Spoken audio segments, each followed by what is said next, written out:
Okay, we're looking at the first page of the CAPM v-graphs. Here we have two velocity versus time graphs for these two objects. So to determine the displacement between 4 and 8 seconds, that's between here and here, here and here. We haven't seen a v-graph before that isn't flat, but the principle is still the same. We're still trying to find the area underneath the v-graph. So what we want is this area and this area.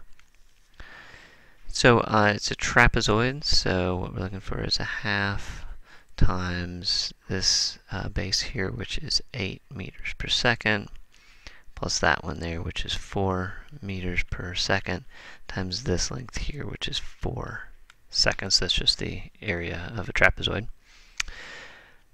So if we do all that, we get 6 here, 24 is 24 meters. That's the displacement of the object during that time period.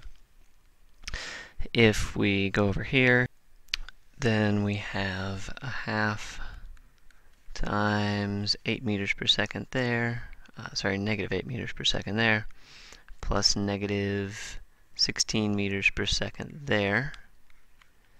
And again, it lasts for 4 seconds, which will give us an area of negative 48 meters. So it is going to be 48 meters further to the left than it started, or backwards than it started if you have positive to the right. Okay, the average acceleration during the first 3 seconds. Acceleration is the rate of change of velocity, just like velocity is the rate of change of position. So we're looking at the slope here. The slope here is constant during the whole interval, so it doesn't really matter where you find the slope, since we know it's all the same.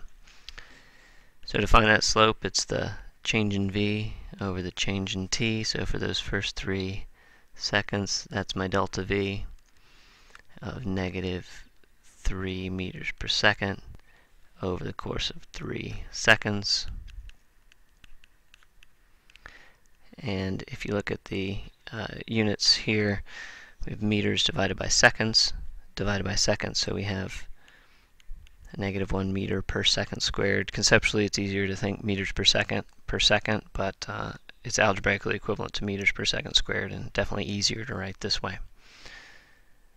Okay, so on the other one, delta v over delta t, looks like we're going down delta v of negative 6 meters per second in a delta t of 3 seconds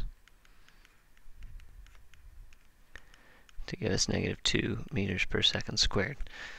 Okay, so in the first motion, we are moving in the positive direction, whatever that's going to be. If you want to call it forward, that's okay.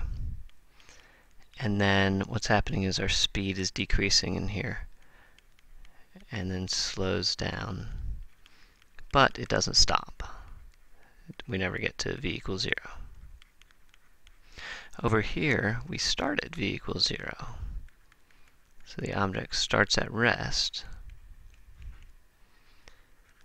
and speeds up in the negative direction. These velocities here are negative, but they keep getting bigger. The magnitudes keep getting bigger. So we have 2 negative accelerations here. One of them meant slowing down, and one of them meant speeding up. Negative acceleration doesn't by itself mean slowing down.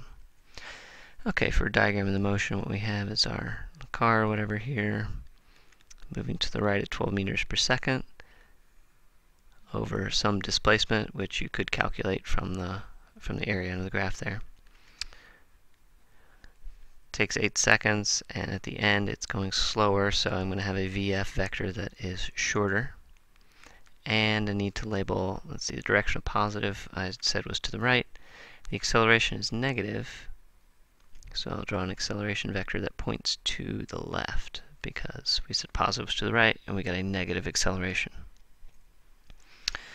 Okay, for the other one, we start at rest, so there's no arrow there. If you're not moving, it's not like you're not moving in some direction. And at the end, we're moving to the left, if I define positive to the right again. Negative 16 meters per second.